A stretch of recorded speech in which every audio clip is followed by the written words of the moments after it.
Ronda da Noite.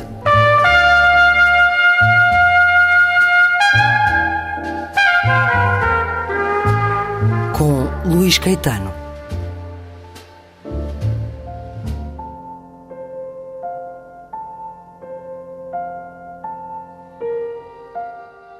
Só há 3 coisas na vida que contam: os livros, os amigos e as mulheres.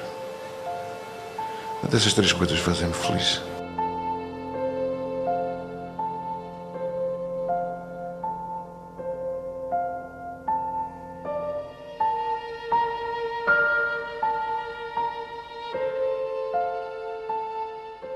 Os livros têm vida.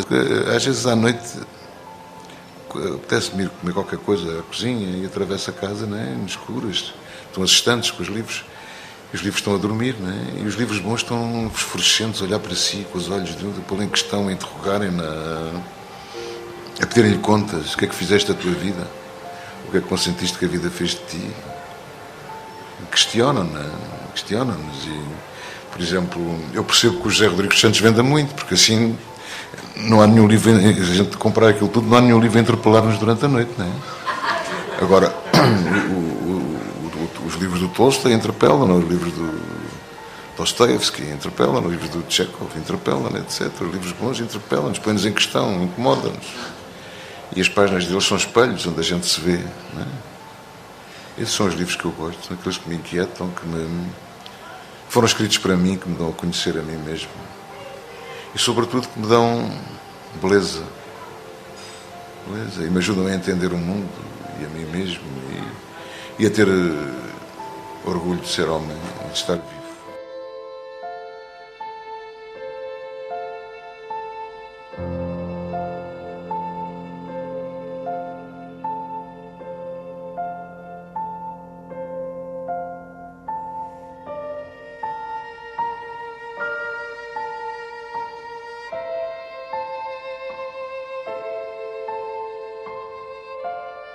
Quando eu estava na faculdade, os meus colegas faziam manifestações e havia, enfim, uma luta estudantil contra a ditadura, etc. Os meus irmãos entravam nisso e eu não entrava porque tinha medo. Era um cobarde. Tinha medo da polícia, tinha medo da polícia política, tinha medo das cargas da polícia e defendia-me dizendo isso não interessa, e ficava a escrever e a jogar xadrez. Portanto, passei a faculdade a escrever, a jogar xadrez e a não ir às aulas. Isto provocou em mim um remorso muito grande, não na altura, depois. Eu tinha uma vida muito autocentrada e uma concepção muito ptolomaica do mundo, eu era o centro do mundo. Nesse sentido foi importante ter ido para o exército, ter ido para a guerra em Angola. E foi em África que eu descobri a existência dos outros. E que os outros eram tão importantes como eu. Talvez por ter tido doenças graves quando era miúdo, tive uma meningite, tive uma tuberculose, tive isto, tive aquilo. Mas não tenho desculpa nenhuma, era cobarde e pronto. Eu que odeio a cobardia física. E então, a primeira impressão quando cheguei à África, olhei para o céu e pensei: o que é que eu estou aqui a fazer? Não conheço estas estrelas, isto não é o meu país, não é nada que eu estou aqui a fazer. O capitão da minha companhia era um homem chamado Ernesto Mel Antunes. Sem ele não teria havido 25 de Abril. E quando perdemos o primeiro rapaz, ele olhou para mim com os olhos cheios de lágrimas e disse: sabes, tinha jurado a mim mesmo que os levava a todos. E de repente a minha vida mudou. E eu pensei: acho que isto está escrito nas cartas. Nunca li as cartas da guerra, nunca as li. Era incapaz de as ler. Tenho que ganhar o meu respeito. Então comecei a oferecer-me para várias coisas, para ficar em paz comigo.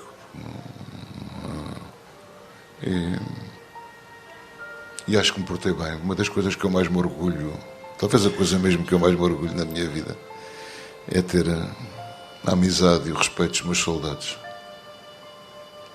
A maior parte são do Norte. Quando eu vou ao Porto aparecem todos. E o amor que eles têm por mim é a maior recompensa que alguma vez eu podia ter. Então, toda essa parte me escapou profundamente. Lembro-me quando o Salazar caiu da cadeira, que chamaram o meu pai, que era médico, para o ver. E lembro quando ele voltou de ver o Salazar, ter dito: eu que sempre quis ver o homem morto. Eu vinha claramente impressionado da visita com ele. A ditadura não tinha muita consciência, porque nasci no meio dela. E só quando comecei a ler o La Fontaine, aquele fabulista francês do século XVIII, que há um verso em que ele diz: um cão pode olhar para um bispo. Un chien peut bien regarder un évêque, em francês. Um cão pode olhar para um bispo. Eu fiquei de boca aberta, porque em Portugal eram os bispos que podiam olhar para os cães. E que um cão pudesse... Acho que foi a primeira grande lição de democracia que eu recebi.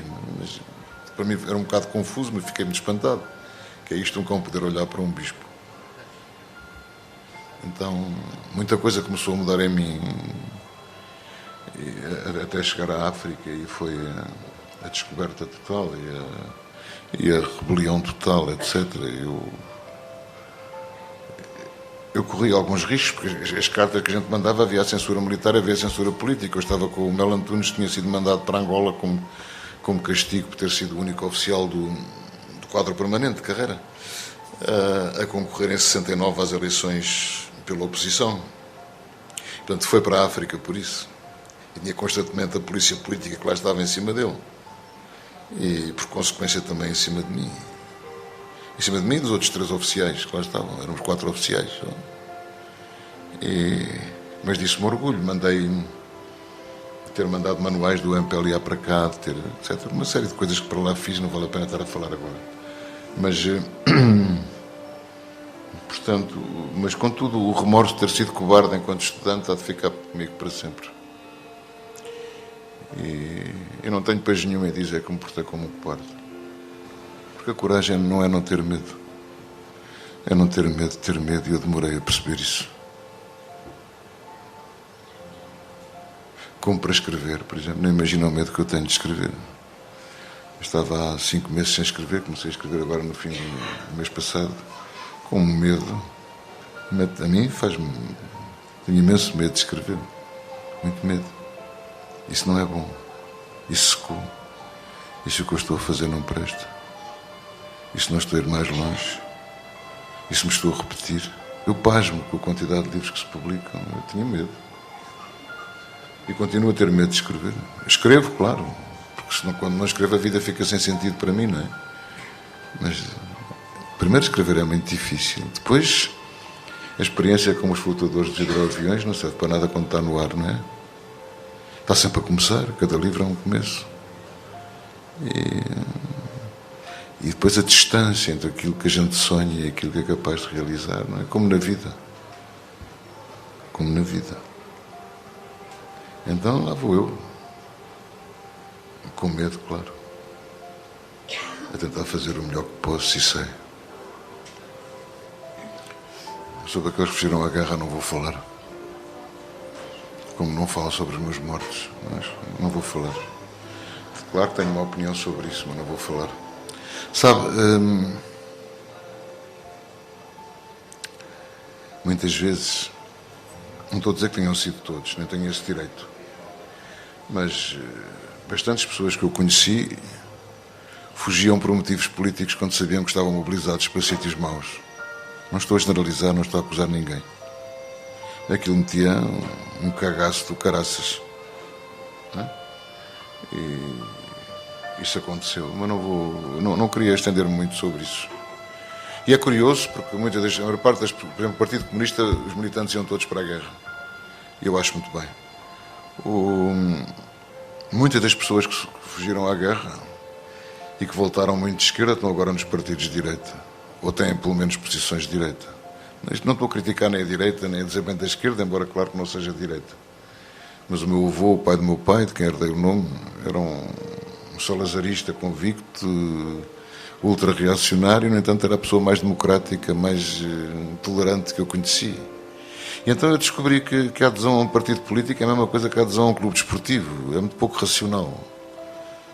É por coisas afetivas. E a escolha, por mais racional que nós pensemos que é, nunca o é de facto. É uma escolha emocional e afetiva. Ninguém desce vivo de uma cruz.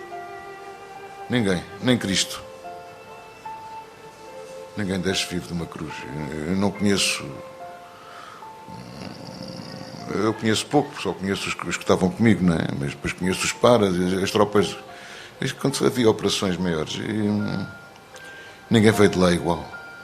Ninguém veio de lá igual. Nós temos milhares e milhares de pessoas ainda com estresses pós-traumáticos, estresses de guerra, nas consultas psiquiátricas. Quem é que os respeita? O que é que lhes dão para eles viverem? Nada.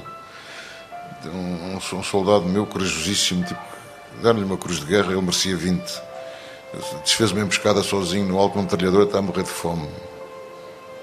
Com uma reforma de merda, com uma mulher inválida, com AVC, com ele muito doente. Alguém liga a ele só porque é pobre, só porque é um pobre camponês, deram-lhe condecorações importantes. Ele não pode comê-las. Isto é infame. Isto é infame.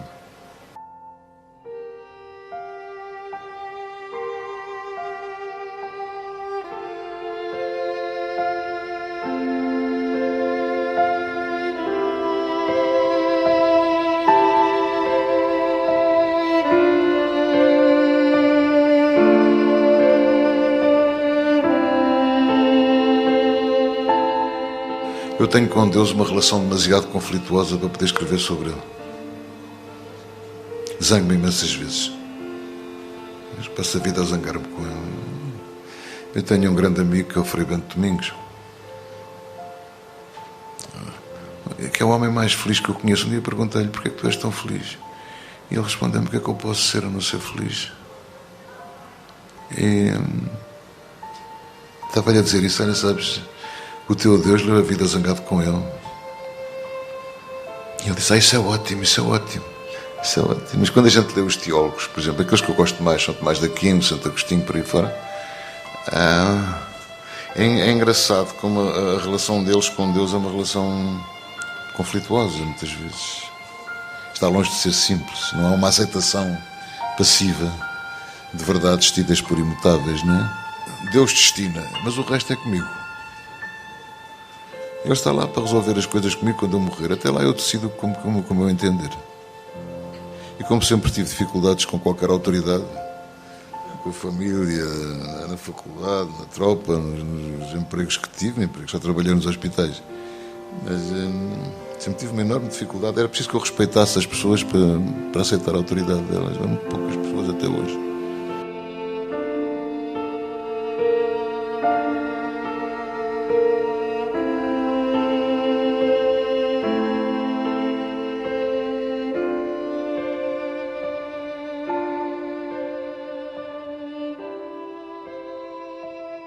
Acabo por não escrever o que quero. Eu escrevo aquilo que posso e que vem, aquilo que a mão quer escrever. Nunca pensei em fazer nenhum retrato do meu país, ou nenhum retrato da África, ou fosse do que fosse. Eu julgo que tudo aquilo que eu tenho escrito é simbólico, não é? E a possível história que pode haver, espero que não haja nenhuma, é como que um anzol para atrair o leitor a outras coisas mais profundas, quer dizer, quem somos. E no fundo acabam por ser de uma maneira ou de outra sempre uma reflexão à volta do que somos, de quem somos, de como somos enquanto pessoas, não é? O que podemos esperar da vida, qual o sentido da vida. Embora a maior parte das vezes ela apareça sem sentido, mas mesmo o facto de não ter sentido já é um sentido. E sobretudo os grandes problemas da nossa vida, que é a angústia do homem ou da mulher no tempo. E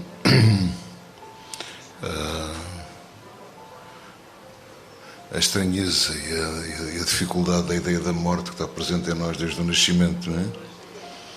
Os médicos costumam dizer que a depressão, que é a doença mais frequente do mundo, segundo a Organização Mundial de Saúde, por exemplo, 95% das pessoas terão depressão. Ora bem, a depressão está relacionada com a ideia de morte e com o facto de nós não sermos capazes de admitir a nossa própria finitude. Uma vez falando lembro de um professor meu da faculdade, dizer que ninguém está preparado para morrer. Então, de que maneira podemos nós viver sabendo que, como uma vez me dizia o Manuel da Fonseca, um escritor que era meu amigo, mais velho que o meu pai, dizia-me: sabes, filho, isto de estar vivo não vai acabar bem. Mas de que maneira podemos dar um sentido à nossa passagem tão breve? E, sobretudo, eu julgo que a arte tem uma função extraordinária, que é a de nos dar a nós uma dignidade enorme, de nos fazer levantar sobre as patas de trás e projetarmos uma grande sombra. É esta a única vitória possível sobre a morte. E quando nós ouvimos Schubert, ouvimos quadro de Velázquez, ou lemos, aí estamos de facto a vencer a morte, não é? Quase no sentido camoniano da palavra. E julgo que é nesse sentido que nós escrevemos, para que, de alguma maneira, por um lado, para justificarmos a nossa passagem, a nossa presença, mas por outro também para dar voz àqueles que não têm a voz, àqueles que não podem falar, àqueles a quem ninguém ouve, àqueles a quem impedem de falar. Isso foi uma coisa que sempre me indignou desde criança, que houvesse pessoas que estão impedidas de falar, como o povo português está impedido de falar, como nós podemos falar muito pouco, e quando falamos não nos ouvem. E isso também de dar... porque eu escrevo para os portugueses, os livros estão traduzidos em tantas línguas, mas é para os portugueses que eu escrevo, os outros países não me interessam. Interessam as pessoas do meu país e o que se passa no meu país, e sempre me chocou isso. Eu costumo contar, vem muitas vezes à cabeça, quando eu era estagiário de pediatria e estava numa enfermaria de crianças com doenças terminais, com cancros, com doenças dos rins horríveis, e apaixonei-me lá por um miúdo, tinha 4 anos, que estava a morrer. E era muito bonito, muito simpático e muito afetuoso. E um dia morreu. E quando uma pessoa crescida morre no hospital, vêm 2 maqueiros, põem a pessoa numa maca, põem um lençol por cima e levam-na para o frigorífico, para a autópsia. Este era só um menino, então veio só um homem, um empregado da morgue do hospital, que embrulhou a criança no lençol e foi-se embora com ela, ao colo. As enfermarias são assim, um corredor comprido e depois os quartos de um lado e do outro. Eu estava à porta de um dos quartos e via o empregado da morgue afastar-se com o miúdo, embrulhado no lençol. E estava de costas para mim, ia afastando, e eu vi o pé da criança saía do lençol e abanava. Eu tinha 22, 23 anos e a ideia que me veio à cabeça e que me continua a vir à cabeça hoje é: tenho de escrever para aquele pé. Ele nunca terá voz. Nunca poderá dizer nada. Está condenado depois de uma vida tão breve, tão injusta e tão carregada de sofrimento, a levarem-no assim ao colo, embrulhado num lençol, a desaparecer num frigorífico, a abrirem um menino e depois a enterrarem-no num buraco qualquer, num cemitério qualquer. Então é por pés assim que eu escrevo. Não quero... Não me interessa nada fazer romance, interessava-me pôr a vida toda aqui dentro e a vida este pé também e todos os outros pés com quem me cruzei, porque eu passei parte da minha infância, um sítio onde fui mais feliz, que era uma terra pequenina da Beira Alta, e em Lisboa morava num bairro pobre e desde sempre isso me chocou. A indiferença perante a morte, a indiferença alheia e a morte anónima. Porque uma vez uma velhota analfabeta dizia-me: sabe que eu não tenho dinheiro, não tenho alma. E aquilo que eu queria através dos livros era que todas as pessoas tivessem alma. Não aquelas só que têm dinheiro e que, se estiverem doentes, podem ser logo tratadas, porque não tem dinheiro, morre. Se uma pessoa sem conhecidos ou pobre tiver um cancro, for para um hospital, como aquele onde eu fui quando tive o meu, morre, porque vai ao médico de família, está não sei quantos meses à espera de ir ao especialista, não sei quantos meses à espera dos exames. Quando vem tudo para trás, já passou um ano, a pessoa já está cheia de metástases e não tem hipótese. Que aquilo que eu escrevo seja um grito contra isto. É por isto que eu escrevo. Por a quantidade de sofrimento silencioso que há. na tentativa vã que haja menos lágrimas.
Não perdoa à Igreja nunca ter pedido perdão aos portugueses pela sua colaboração ativa com a ditadura e as iniquidades decorrentes dela.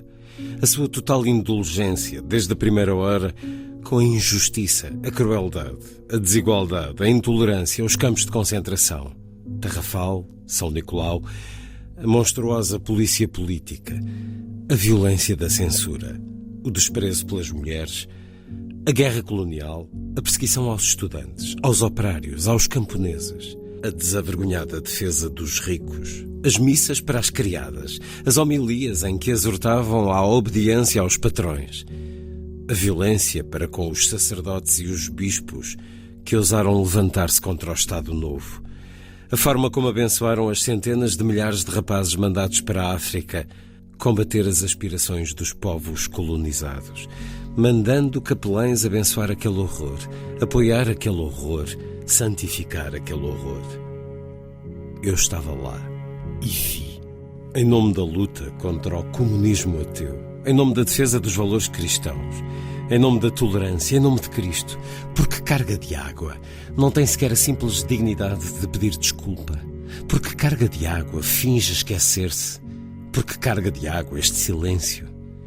Eu sou cristão e aprendi a ser fiel até à morte, como está escrito no livro, e pergunto como tem coragem de tocar na Bíblia, como tem coragem de ser hipócrita para com o Senhor. O capelão do meu batalhão em África era um pobre jesuíta que se queixava das instruções que o obrigavam a fazer a apologia do colonialismo em nome de Deus. E não tenho a menor dúvida que Jesus o cuspiu da sua boca. Porque não pede perdão por ter afastado tanta gente da virtude com as suas atitudes, as suas homilias, até com a utilização ignóbil das pobres crianças de Fátima, a quem Nossa Senhora pediu em português, que outra língua saberiam elas, para rezarem pela conversão da Rússia comunista. Elas que nem sabiam o que comunismo queria dizer, manobradas sem vergonha pela hierarquia eclesiástica. O que terá sofrido o nosso capelão? Tem de fazer isto, dizia ele. Obrigado a louvar a Guerra Santa, obrigado a prometer o paraíso aos nossos mortos, criaturas inocentes condenadas a 2 anos e tal de um sofrimento injusto. E a Igreja, passados mais de 40, permanece em silêncio, completamente aliada da sua culpa. Isto entende-se? Isto aceita-se? Isto apaga-se? Claro que os filhos das classes altas não iam para a guerra. Conheço filhos dessas classes altas poupados à África com desculpas inacreditáveis. Conheço os seus nomes e conheço as desculpas, desde incompatibilidade psicológica com o exército. Posso citar nomes. Até incontinência urinária. posso citar nomes. Até pé chato, posso citar nomes. Até classificações aldrabadas durante a especialidade, posso citar nomes. E é impossível que a Igreja não soubesse disto. Soube, claro, colaborou. E até hoje nenhuma voz oficial dela se ergueu, nenhuma voz oficial dela protestou, nenhuma voz oficial dela pediu perdão a Portugal, nenhuma voz oficial dela pediu perdão aos portugueses. Nunca os sucessivos cardeais roçaram sequer este assunto, quanto mais falar nele. Pelo contrário, abençoaram o Estado Novo, que perseguiu os sacerdotes que ousaram, ainda que só timidamente, levantar a voz contra isto tudo. Perseguiram-nos, expulsaram-nos, fizeram-lhes a vida negra. Nem disse a Igreja a que pertence tem vergonha? Um bocadinho de vergonha, ao menos? Limitou-se a arranjar bispos castrenses, que aceitaram, apadrinharam, foram cúmplices desta situação. Não temos uma Igreja de Cristo. Temos, sob muitos aspectos, uma Igreja hipócrita e complacente. Cristo não foi nunca hipócrita nem complacente. Porque é que a Igreja portuguesa o é? Tenho o maior orgulho no meu país. Não tenho o menor orgulho nesta Igreja. Se Cristo aqui estivesse, vomitá-la-ia da sua boca por não ser fria nem quente. Meu Deus, será que nem arrependimento existe? Será que pensa que a memória dos homens é curta? Será que pensa que os portugueses esquecem? Será que não se importa de ser vendilhão do templo? Será que acredita que vai ficar impune aos olhos do Senhor? Será que imagina que o Senhor não sabe? Será que toma Deus por parvo? Será que cuida que São Paulo, por exemplo, não a varreria? Onde estão as palavras do Senhor? Os seus ensinamentos? O seu exemplo? Ainda que em linguagem aparentemente críptica, Cristo foi sempre muito claro. E quem quiser ouvir, que ouça. A ditadura acabou em 1974. E nem uma voz até hoje, nem um simples pedido de perdão, nem uma confissão fácil. Errei. Não existe nenhuma humildade honesta neste silêncio. Não existe o simples assumir de uma culpa, de um erro formidável, de um silêncio indecente. Dói-me na alma que a minha Igreja, oh meu Deus, sejam amesquinhados e esquecidos pelos que se dizem seus filhos. Tenho vergonha, tenho nojo, tenho pena de vós que pagareis por isto. Será que um simples pedido de desculpa não alivia a alma? Parece que não. Por isso, quando morrer, não quero a vossa hipocrisia em torno do meu caixão. Basta-me que a sombra de Cristo ou de um dos seus anjos se apiede, mesmo de longe, ainda que de muito longe, da minha alma pecadora. Não quero nenhum fariseu junto ao nosso diálogo.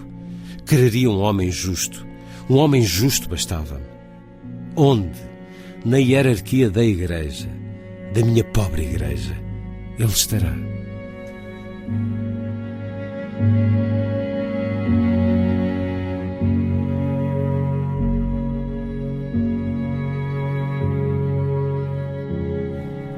Isto não é uma crónica, é um vómito de indignação. Está no livro As Outras Crónicas, 2013-2019, de António Lobo Antunes, uma edição Dom Quixote.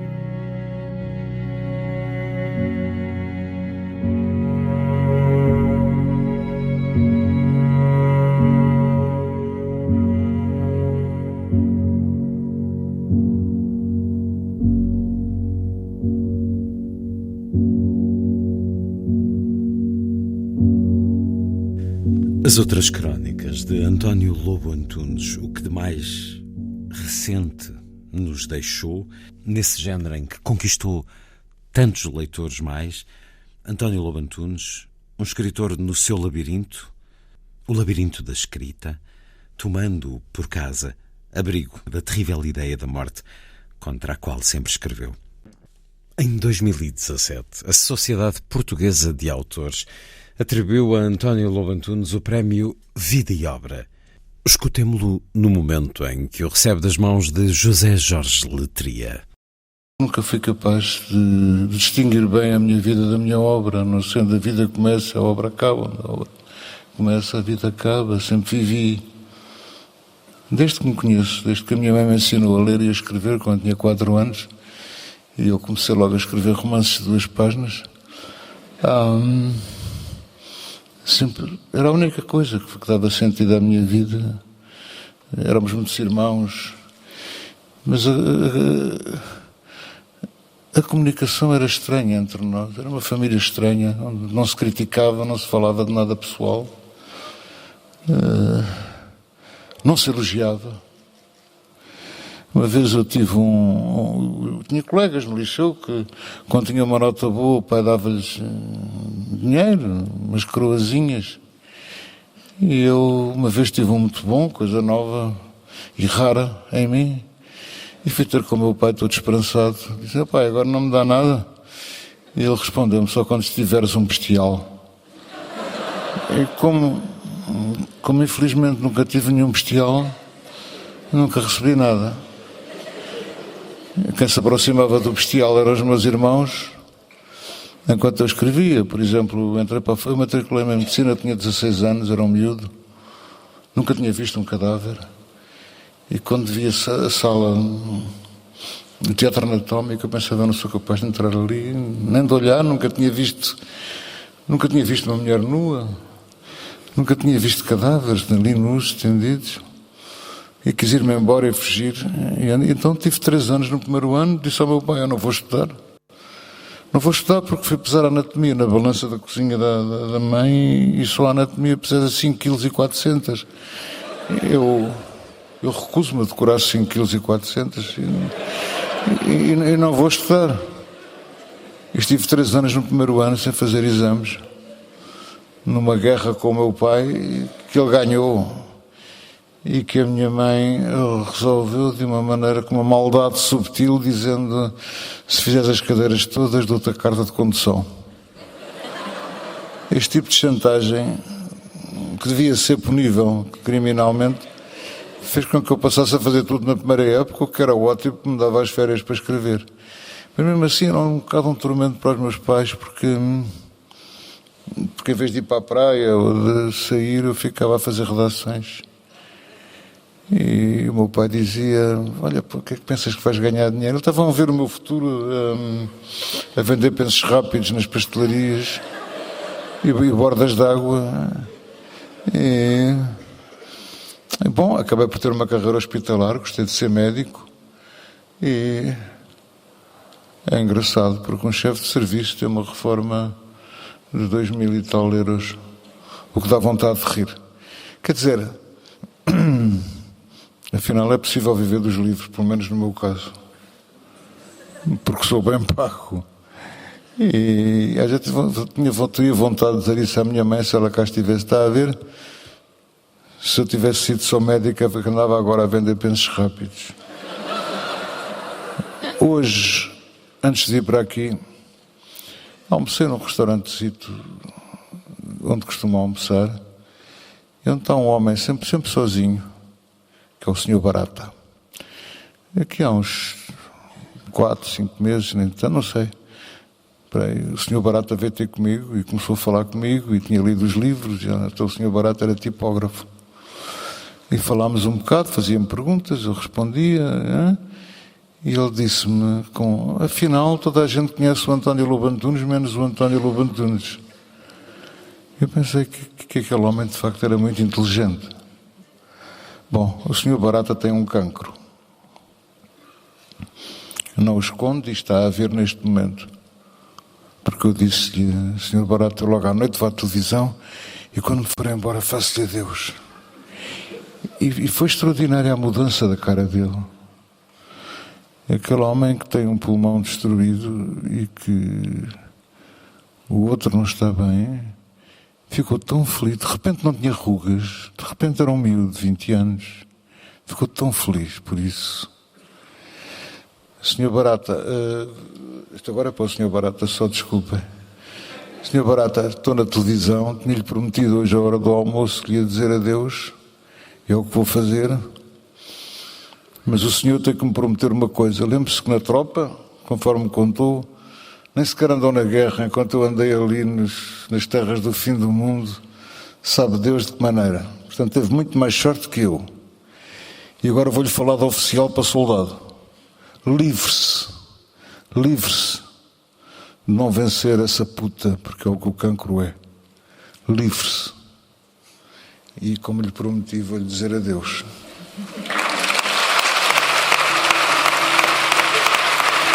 Muito obrigado a todos.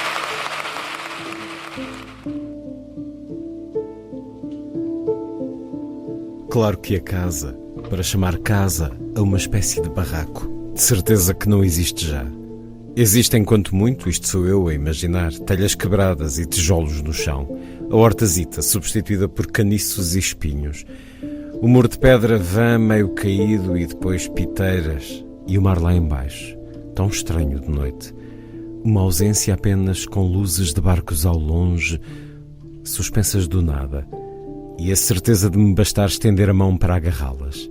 A Domingas, é melhor voltar a pôr as luzes no sítio antes que a sopa esfrie.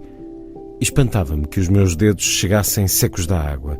Palavra de honra que, apesar de me ter vindo embora há muitos anos, nunca saí dos lugares que habitei. Ou são eles que me acompanham sempre. Ouço a Nespereira, ouço a Subiu da Erva. A Domingas para mim. Olha ao vento, menino, olha ao vento. E eu escutava, eu via. Do mesmo modo que escuto a vazante, cheia de dentes na voz, recolhendo com a manga os caniços e as algas da praia. Tem tantos bolsos as ondas. Às vezes um caranguejo torto no quintal, não só canhoto, torto. Avançando um após outro, os saltos altos difíceis, das patas num lugar monstruoso de bicho convencido. Que grande, embora fosse pequeno, com a sua gaivota azul e branca, de pescoço esticado de fome, a gritar-lhe por cima, e a Domingas, meio desequilibrada nos chinelos, tentando afugentá-la de vasculho. Lembro-me de casas maiores do que a nossa. Todas as casas maiores do que a nossa. Éramos os mais pobres. Até aos pinheiros da estrada, que em setembro, no equinócio, rangem o tempo inteiro protestos de arcas. Na segunda, de jardins eco em torno, da senhora para quem a Domingas também trabalhava, um sapo de loiça a fumar cachimbo, e aos sábados, cadeiras de lona sob um alpendre que conversavam, um chapéu de palha enfeitado por cerejas de plástico, uma delas a baloiçar, mal presa, reparou em mim. Foi essa aí que veio da África? A senhora num cochicho com um suspiro dentro. É escusado de falar, o gato comeu-lhe a língua, não deita um som. A ajeitar melhor a blusa e eu que vim de África calada, porque mesmo em Portugal o algodão do Cassange começa a sussurrar baixinho. E o meu pai desce as escadas da varanda na direção do jipe, batendo com a chibata na caveira de hipopótamo lá em cima, seguido pelo preto, que o acompanhava sempre e que ele nem olhava. Às vezes pergunto-me se o via. Saltava para o banco de trás com a espingarda e desapareciam na vereda de mangueiras que levava ao portão. Lembro-me dos cães que saltavam à noite a ladrarem nas jaulas, da minha mãe em camisa de folhos a pentear-se, o cabelo dela que eu julgava curto de súbito e interminável, a calcular pelo sem fim dos seus gestos.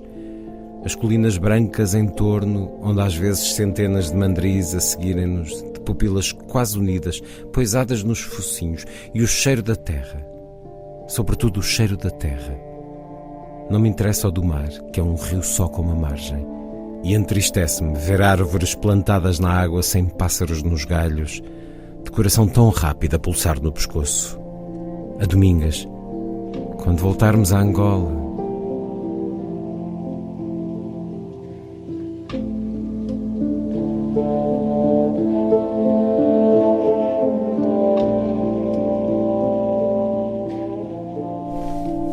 E é assim o início de A Outra Margem do Mar, de António Lobo Antunes, a edição Dom Quixote.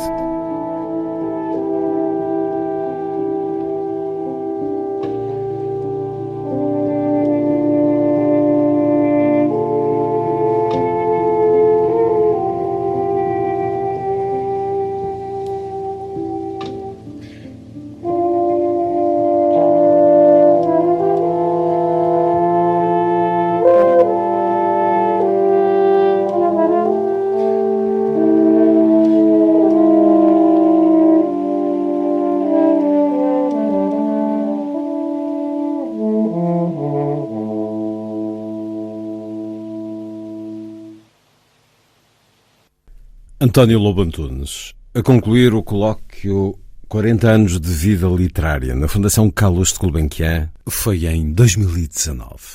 40 anos desde a publicação do primeiro livro. 40 anos. A mim parece-me um bocado impossível que tenham passado 40 anos. Porque quando me olho ao espelho, não são muitas vezes, o que vejo intriga-me sempre. O que vejo no espelho intriga-me sempre. Este cabelo cinzento não me pertence. Esta cara marcada por rugas não é minha. Eu continuo a ser um miúdo que se olha no espelho, do olho azul vivo, a espreitar-se com curiosidade. E penso que não sou um senhor de uma certa idade que manteve o coração jovem. Penso que sou um miúdo cujo envelope se gastou. Não mais do que isso. Um miúdo cujo envelope se gastou, é isto que eu vejo. E por trás das feições de agora aparece o rapaz de antes, 13, 14, 15 anos, que em vez de estudar, para grande desespero dos pais, passava o tempo a escrever. Porque a minha vida foi sempre isso. Eu nasci numa família, somos muitos irmãos, somos 6 irmãos, éramos 6 irmãos. Perdemos 2 de nós. E eu era o mais velho. E sempre os meus irmãos sempre se habituaram a ver-me escrever. Não fazia mais nada, escrevia. Nós aprendemos a ler, foi a nossa mãe que ensinou todos aqueles filhos a lerem. Aos 4 anos ensinou-me a ler. Não me ensinou a escrever, mas eu comecei logo a escrever. E com 5, 6 anos já tinha uma imponente obra literária. Romances, palavra de honra. Romances de meia página, romances de uma página, que depois vendia à minha avó, que era ótimo. Isto era na Beira Alta, e nelas, o que me permitia ir à mercearia comprar uns repousados enormes que lá havia, que eu adorava, que me desesperavam a minha mãe, que na opinião dela fazia mal à barriga, mas nada faz mal à barriga aos 5 anos, debaixo daqueles pinheiros e dos cedros da Serra da Estrela. A minha infância foi assim. E depois o resto da minha vida foi sempre assim. Depois seguiu-se o liceu, onde eu era o desespero da família. Os meus irmãos eram todos muito bons alunos e eu não estudava. Até que a minha mãe ia-me levando com promessas. Se tu passares, se não tiveres problemas, eu dou-te isto, dou-te aquilo, etc. A última vez foi a carta de condução. Já eu estava na faculdade. E com esta chantagem horrível me ia obrigando a ler e a escrever. Eu depois ia mostrar o que havia de escrever. Não era difícil, porque o meu avô, na Praia das Maçãs, começava sempre por ler a página necrológica. O Diário de Notícias chegava no comboio do meio-dia. Eu ia buscar o Diário de Notícias ao comboio.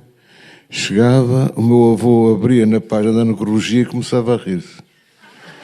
Morreu com 60 anos, grande parvo, gargalhadas. Morreu com 40, etc. Portanto, a morte era um assunto que o fazia rir. E então, as minhas primeiras histórias eram histórias de mortes. Eu não sabia muito bem como era a morte, nem o que se passava depois. Mas devia ser uma coisa tão alegre, porque o meu avô ficava tão feliz. E depois ia vender aos meus tios, aos irmãos da minha mãe e às irmãs, para me pagarem, não me recordo já quanto era, que eu gastava em repousados, em pastilhas de mentol, essas coisas úteis à vida que nós pais temos tanta dificuldade em perceber que são importantíssimas. E isto se foi passando assim, depois acabei o liceu com 16 anos e aí foi mais difícil. O meu pai perguntou-me o que é que eu queria fazer, eu disse que queria ser escritor, portanto queria trabalhar para uma livraria. Ele ficou em pânico de ver um filho a vender livros e lá me convenceu a ir para a medicina com uma chantagem qualquer, não me recordo já qual. E eu descobri uma coisa estranhíssima, que era muito mais fácil passar do que chumbar. Nem era preciso estudar muito. E também eles deixavam-me de ralhar comigo. E podia sair ir às castanhas, etc. Isto passava-se na Beira Alta, em Nelas, a cerca de 30 quilómetros da nascente do Mondego, onde nós adorávamos estar. Adorávamos os cheiros, a liberdade, o rio, ver o Tejo, ver o Mondego nascer, os pingos de água com que o Mondego nascia maravilhavam-nos. Andar na serra com o pai, porque havia momentos em que era bom andar com o pai. E ouvir, ele tinha uma voz muito bonita, uma voz muito sensual, muito bonita, e contava-nos coisas do rio, disto, daquilo, e para mim era uma alegria enorme ouvir aquela voz. Nem era tantas palavras, era a forma como a voz dele ondulava e tocava o meu corpo, e tocava a minha alma também. Então, continuei a escrever depois na faculdade. Entretanto, disse ao João, meu irmão, que não queria estudar, só queria escrever. O João propôs-me um negócio. Eu preparo os apontamentos, só estudas por eles e passas. E o João era um aluno excepcional. E assim foi, eu estudava os apontamentos do João. O João aceitava aquilo. Eu nunca discuti com um irmão meu. Nem eu, nem eles. Nunca discutimos. Tínhamos uma relação extraordinária. Quando o Dr. Paulo Portas era uma pessoa que eu não conhecia. Nunca o tinha visto. E eu estava na Basílica da Estrela com o meu irmão e de repente vejo avançar para mim com os olhos cheios de lágrimas e abraçar-me. Foi a primeira vez que o encontrei. Isto comoveu-me extraordinariamente. E ainda hoje, quando penso nele ou me lembro dele, me lembro da ternura e do afeto com que ele me abraçou. Porque as pessoas, vocês podem pensar que eu sou parvo, mas as pessoas em geral são boas. Ele foi extraordinário comigo. A atenção e a ternura com que me abraçou tocaram-me profundamente. Eu estava ali com o meu irmão, que tinha morrido pouco tempo antes, 2 a 3 dias antes, foi visitar-me para se despedir. Vim aqui para me despedir de ti. Ficámos sentados na sala, dizendo uma frase de meia hora, normalmente ele.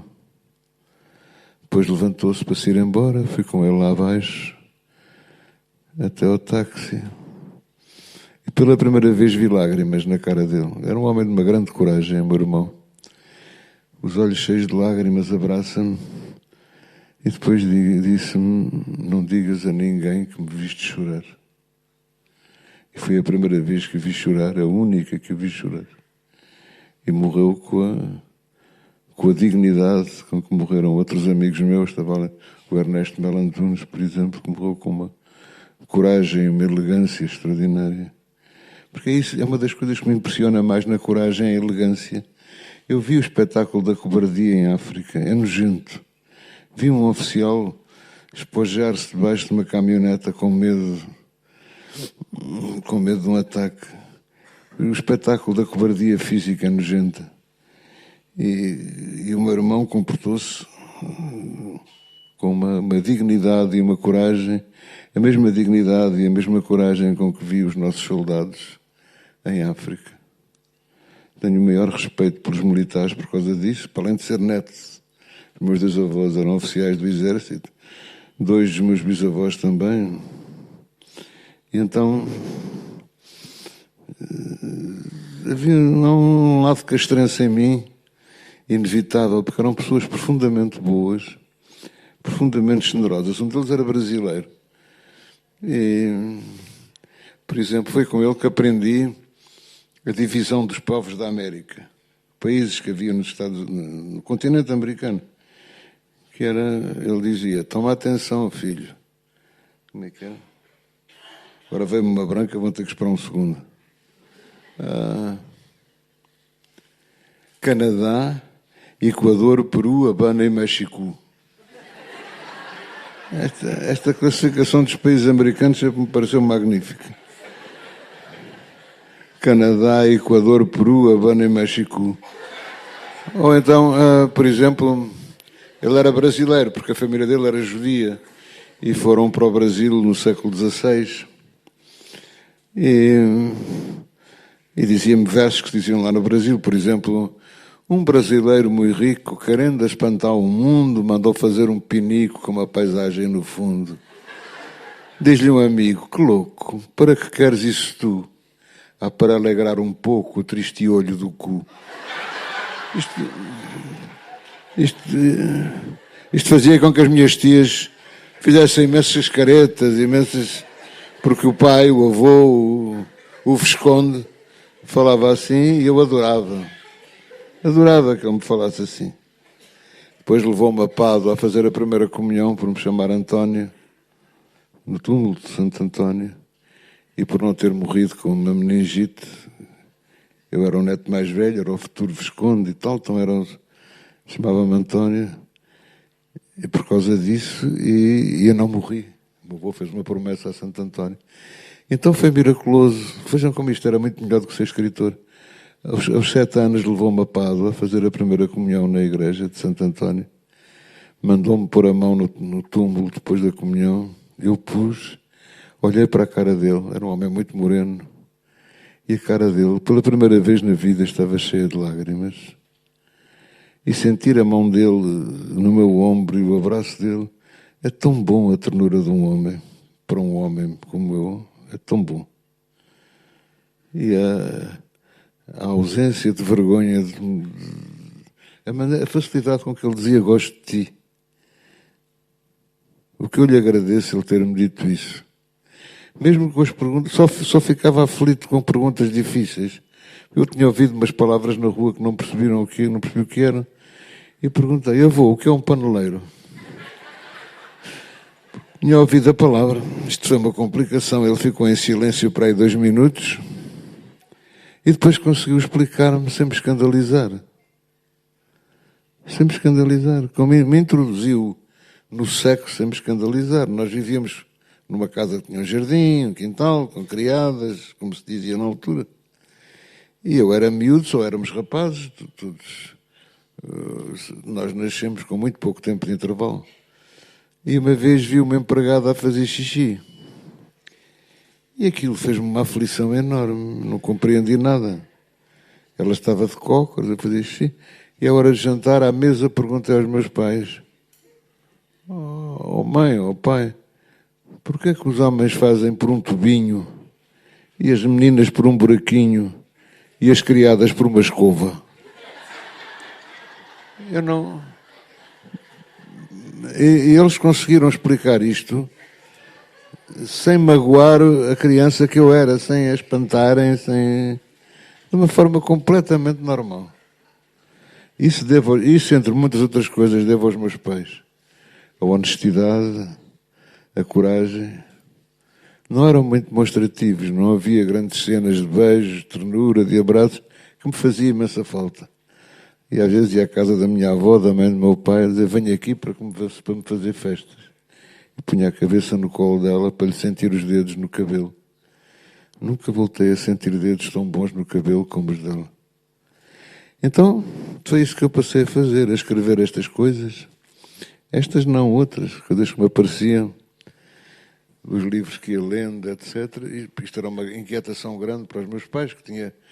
Como era o filho mais velho, era na cabeça deles na cabeça então do meu pai, era muito o herdeiro do nome, era considerado muito inteligente, essas coisas assim.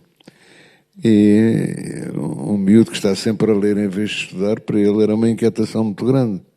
Mas a culpa era dele, porque ele é que me meteu nas mãos o Celino quando tinha 8 anos, e o Proust quando tinha 12, e o Dostoiévski por aí fora, e eu ia lendo. E a pouco ia compreendendo que havia mais mundos. Que havia mais mundos para além daquele em que eu vivia. Que havia mais vida. Uma vida que eu não entendia e que ia compreendendo a pouco. Isto foi uma aprendizagem muito lenta e muito rica e devo aos meus pais. A minha mãe deve ser das poucas mulheres que eu conheço que leu o Proust várias vezes.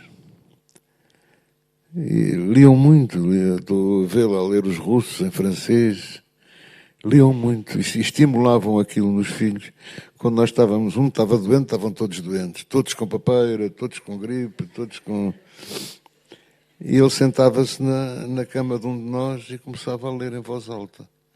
Poesia, sobretudo poesia brasileira, porque havia muitos livros brasileiros, porque a família vinha do Brasil, não é? Eram judeus que tinham ido para lá no século XVI.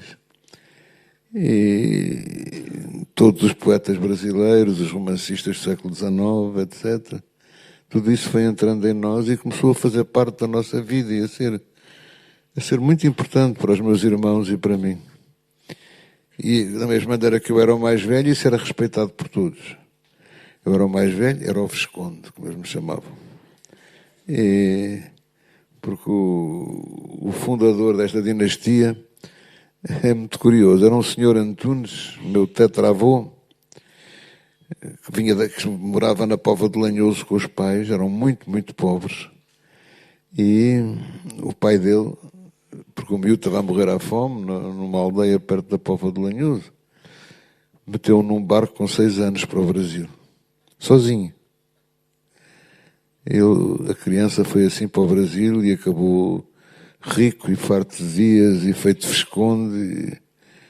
Eu acho que é o Ferreira de Castro, na Selva, fala dessa família, dos Antunes, que era uma das grandes fortunas da borracha. Depois vieram para Lisboa, claro que eu não conheci nenhum deles.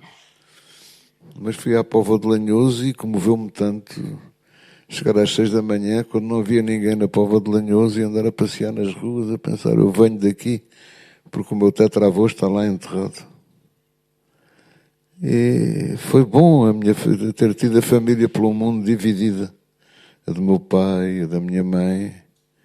A minha avó, por exemplo, nasceu na Beira, em Moçambique, a mãe da minha mãe. Chamaram-lhe Margarida da Beira, por ser da Beira. Portanto, foi uma família que veio de muitos lados, com muitos sangues misturados, alemão, brasileiro, português. E, no entanto, sinto tanto que pertenço aqui. Tanto. Quando estou longe do meu país, sinto umas saudades enormes e não me imagino viver permanentemente noutro sítio que não seja Portugal. Tive tantas saudades em África quando andava nas guerras, tantas. E uma saudade física, um desejo físico de beijar a terra e as coisas, beijar o ar, o cheiro, a cor do céu, a luz, que é única na nossa terra. E o imenso orgulho que eu tenho de pertencer a este país, a esta gente. Diziam os meus primos alemães, mas vocês são feios, escuros, pequeninos. Está bem, mas somos ótimos. E respondia-lhe que as nossas mulheres eram muito melhores que as deles e que os nossos homens eram capazes de proezas únicas, que eu não sabia muito bem o que era, mas eram de certeza. E foi isto. E depois fui escrevendo assim, e uma altura, quando tinha 30 anos, achei que finalmente havia um livro que não me envergonhava. E falei com um amigo meu, o Daniel Sampaio. O livro foi uma editora. O homem queria que eu mudasse o título do livro. Achava que o nome Antunes era horrível, que ninguém ia querer no mundo um escritor chamado Antunes, que é nome de pobre. No que tinha razão, era nome de pobre. E até que por fim o livro lá saiu e levou pancada de toda a gente. As únicas pessoas que disseram bem do livro, que me lembro, foi a Agostina e o Zé Cardoso Pires. O resto levou pancada a toda a gente, era a pior merda do mundo. Logo a seguir, o livro sai numa tradução americana e eu recebo críticas espantosas. No New York Times, no Washington Post, etc, etc, etc. E, enquanto a crítica aqui fazia artigos, por exemplo, o João Gaspar Simões, que eu não conhecia de parte nenhuma, disse era porque a tradução era melhor que o original. Depois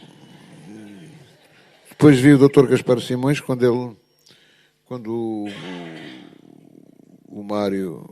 o Dr. Mário Soares, a Presidente da República, convidou escritores para jantar porque iam fazer ir o Pessoa, que eu nunca gostei muito, para os Jerónimos. E então ele, copiando o gesto do Teófilo Braga de fazer o Camões ir para os Jerónimos, pensava que isso iria levantar o Partido Socialista, etc, etc, etc. Então deu um jantar e convidou estes intelectuais todos. Logo à entrada dei com o João Gaspar Simões, que era um senhor pequeno, rechonchudo, e só lhe disse: meu filho da puta, desaparece-me daqui. E deu-me um prazer que não imaginam vê-lo ir-se embora, toque, toque, toque, toque, pela porta fora, com o Augusto Abelar ao lado a dizer: mas porquê que se vai embora? Mas porquê que se vai embora? E ele assim, com medo que o selvagem do miúdo o pontapeasse. E foi assim, depois começou a haver uma adesão maior, depois, entretanto, um escritor brasileiro que eu não conhecia levou um exemplar da Memória de Elefante, que é um livro cheio de erros, para o Brasil, e um agente americano chamado Thomas Colchi recebe uma carta dele a dizer que quer publicar o seu livro. Eu achei extraordinário, nem sabia que era um agente que me queria publicar nos Estados Unidos. E disse que sim, e o livro saiu nos Estados Unidos, tivemos críticas espantosas. Tudo aquilo que se dizia em Portugal ao contrário. O que me deu imensa força para defrontar a crítica de maneira geral. A crítica no estrangeiro foi sempre muito boa. Mas em Portugal, porque as pessoas não me perdoavam eu ser de uma família conhecida, não me perdoavam eu ter olhos azuis, não me perdoavam eu ser bonito. É verdade. Não perdoavam eu ter mais namoradas.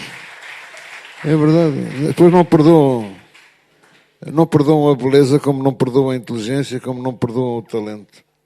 Não perdoam. É um sentimento que nós falávamos muito, os meus irmãos e eu, que era o sentimento da inveja, que é uma coisa horrível. Mas ninguém sofre tanto como o invejoso, que sofre imenso com os sucessos do objeto da inveja. E foi assim, o livro vendia, eu tinha namoradas. Depois, com os cus de Judas, isto continuou. Mas eu não estava contente com os livros, sabia que os livros não eram bons, tinha que trabalhar muito mais. E pronto, é o que tenho tentado fazer, na esperança que os meus avós os que estão no Minho, os que estão no Algarve, os que estão em Lisboa, os que estão no Brasil, olha, como o meu primo Edu Lobo, que se lembrem de mim e que rezem por mim. É o que eu peço às pessoas, que rezem por mim. António Lobo Antunes deixou-nos hoje. Está feita a ronda. Assim, obrigado por estar com a rádio. Boa noite.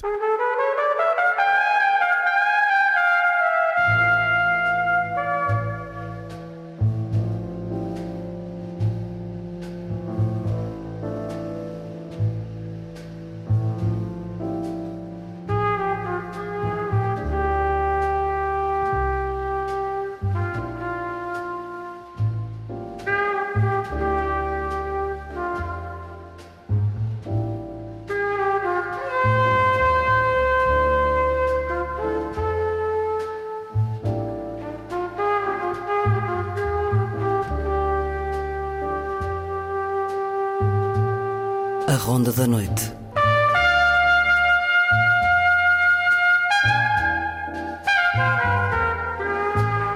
Com Luís Caetano.